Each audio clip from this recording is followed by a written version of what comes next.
Pero ito maganda tong response ni ang ganda nung ni Sara Duterte dito, panalo yung sinabi niya.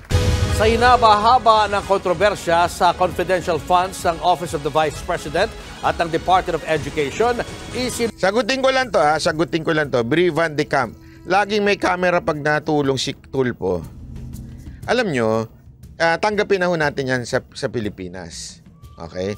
Kasi pag wala namang camera, sasabihin natin, walang ginagawa. Tama, mali. Pero pag may camera, lagi may camera yan kaya tumutulong. Mali pa rin, di ba? Depende nga sa pagtiningin mo eh. Naintindihan niyo yung ibig sabihin? Ako, I'm not only referring to Tulfo. Okay? Iba naman, yung ipinapaskil yung pagmumukha doon sa bigas, pinapaskil yung pagmumukha sa tulong ng DSW, ibang usapan yun epal. Pero yung video, normal naman po yan. Diba? Kahit nga si Isko pag nag-iikot, kailangan naka-video. Kasi importante yun that you know na yung mayor nila, mayor ng Maynila may ginagawa. Diba? Ganun lang naman kasimple yun. Alam naman pagka wala naman video, pagbibintangan natin, asan na ba si ganito? Ano nang ginagawa? Napakatahimik naman. Diba? So dapat balance. Okay lang may camera as long as pag tumulong, hindi epal. Hindi yung pagbumuka na, hindi dito, pagbumuka na, andyan. Nuko na rin ito kanina ni Vice President Sara Duterte. Nagdudulot lang daw kasi ito ng pagkakawatak-watak.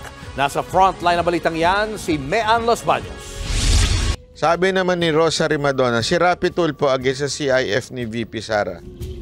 Asan? Saan niya sinabi yun? Sorry pasensya na, hindi ko dinidefend si Tulfo dito, pero parang yung mga hirit lang na nakikita ko kasi yung mga ganyang klaseng hirit. Alam mo, pasensya na kayo medyo sinusuplak ko yung mga yung mga hirit na natapupulot nyo lang sa vloggers. Okay? Ayoko kasi nung ganun Hate na hate ko talaga yung pupulot lang tayo ng opinion galing sa vloggers nang walang ebidensya. Ayan ang ayoko. Kahit sino pa yung pagbintangan natin, kahit kalaban pa yung pagbintangan natin, pag hindi galing sa legit na pahayagan, ba't mo naman kakargahin yun, di ba? Ayan, pwede pa, sabi ni Rems TV, Duterte Cayetano tandem, pwede. Di ba? Nag-flying kiss pa si Vice President Sara Duterte sa mga miyembro ng media na nakaabang sa kanyang pagdating sa Senado ngayong araw para sa deliberasyon ng budget ng Office of the Vice President at Department of Education na pareho niyang pinamumunuan. Pagdating sa plenaryo, hindi na ipinaglaban pa ng pangalawang Pangulo ang Randall Bunagan, binenta na kita dito. Lagot ka. Dami ko na sinabi tungkol sa'yo. Late ka. Confidential funds para sa OVP. Nagtanong kasi si Senator Coco Pimentel kung aapila pa ba si VP Sara na mabalik. Hindi kasama si Tulfo sa 9 na senador na pabor sa CIF ni VP Sara. Sino nagsabi sa'yo? Una-una, gusto ko lang klaruhin. Mismong Senado ang nagsabi. Mismong si Jinggoy. Mismong lahat ng senador sinabing fake yung listahan na yan. That's fake news. Bakit tayo naniniwala? Bakit? Kasi sinabi ng mga vlogger. Huwag ganun. Yan ang mga pasensya na kayo, yan ang mga sinusuplak natin dito Yung mga vlogger na walang kakwenta-kwenta, basta na lang nagpapaniwala. May isang online news na naglabas niyan. Lagot nga yung online news na yan Una-una, bawal ilabas ang pinag-usapan sa executive session. Pangalawa, fake news yan. Walang butuhan na nangyari. Di ba? Hindi ko. Kaya nga nagtataka sila, saan ang galing yan? Malalaman natin kasi pinatawag sa Senate hearing yung online news na yon. Tapos, maniniwala tayo? Bakit? Kasi sinabi ni ganitong vlogger? Di ba? Yun lang sa akin sabi nito, wag niyong kontrain si Tulfo, high blood na. Ano ba talaga? Tulfo ba talaga ako, Sara Duterte? Hindi kayo maano Hindi kayo mag-ano na kayo. Pag-isipan nyo na ng mabuti kung ano ba talaga ibibintang nyo sa akin. Maka Duterte o maka Tulfo. Kasi hindi kayo hindi nyo maayos yung utak ninyo eh. Ang paulit-ulit natin sinasabi dito. Paulit-ulit. Ewan ko, tanga nyo. Hindi lahat kayo, yung mga nagko-comment lang. Na paulit-ulit.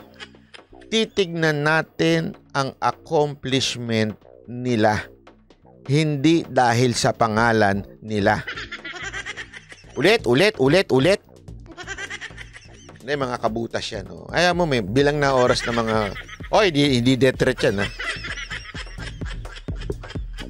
Ang 500 million pesos na confidential funds. Sinagot yan ng... Sabi nito isa, wait, may nagsabi dito eh. Sa GMA lumabas yan, hindi sa vlogger. Ang sinabi ng GMA, para linawin lang natin, may lumabas na at doon sa balita na yon, binalita rin ng GMA na it was fake news. Are we listening? O nakita lang natin yung headline, pinaniwalaan na kagad natin. Diba?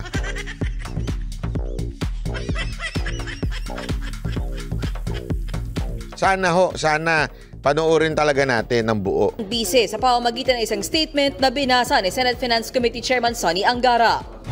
They will no longer pursue the CIF or CF. And the reason why is because it is seen to be divisive. Itong binabasa ni Angara dito, kasi sa ganyan, bawal magsalita yung secretary, okay? O yung dinideliberate yung budget. Parang meron silang spokesperson o parang ang tawag nila doon sponsor, okay? Spokesperson. At si Angara, binabasa niya ngayon yung statement ni VP Sara Duterte na sinasabi niyang dahil nagkakawatak-watak na, wag na lang, hayaan nyo na lang confidential fund. Alam mo, dahil doon, natuwa ako sobra. Ang galing nun. Paniwala kayo sa akin. Panalo yung sinabi ni VP Sara Duterte na yun. Alam mo, kung sino man na nag-a-advise sa'yo, you hit the right button. Bakit? Habang nagwawarla yung mga congressman doon. Di ba? Gumubula yung mga bibig ng mga congressman. Hindi, kasi kasi si PRRD gawa tayo ng resolution to support our speaker. Si Sara Duterte, I'm giving up the confidential funds kasi nga nagkakawatak-watak na. Ang galing. Hindi totoo. Nadali sila dyan. Bakit? Yan ang tunay na response ng public servant. Hindi public epal. Diba?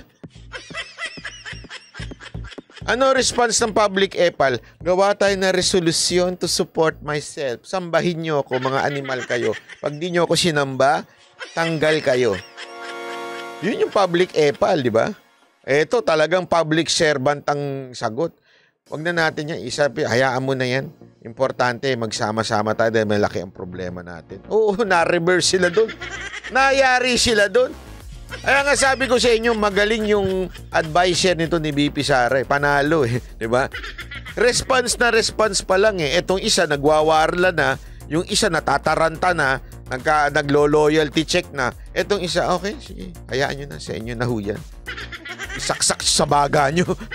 Sana ganun na lang sinabi ni VP Sara Duterte, no? Di ba? Sa inyo na yan, isaksak nyo sa baga nyo. And as the Vice President, she swore an oath to keep the country peaceful and strong. I commend her, Mr. President, for now categorically stating to this House. Kaya nga may paninindigan, may prinsipyo si Sara Duterte. Totoo naman. Pagdating sa ugali, wala akong question kay VP Sara Duterte. Alam mo, sa pagdating mo sa tapang, katulad niya ama niya, decisiveness, katulad niya ama niya, pagdating mo sa political will, katulad niya ama niya. No, no question about it. Talaga nga naman, di ba? Ang pinupuna lang natin sa kanya, nabudol na siya ng mga Marcos. Uulitin na naman ba niya? Diba? Yun lang naman ng ng hindi ko maintindihan kung sakasakaling mangyari uli yan. Ha? Kaya nga ngayon pala sinasabi ko na Pag inulit na naman yan na magkaroon ng Sara Duterte and Senator Amy, nabudol na ulitin na naman. That it's not a deferral to our wisdom. She does not want it anymore. That settles everything.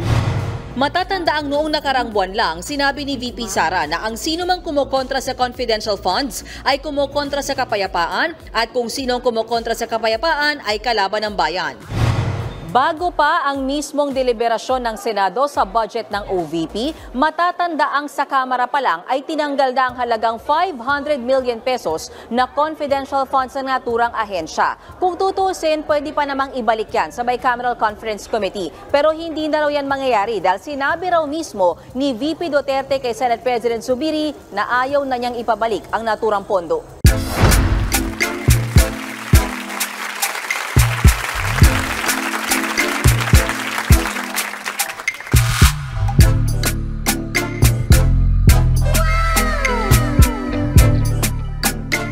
The next performance will start momentarily.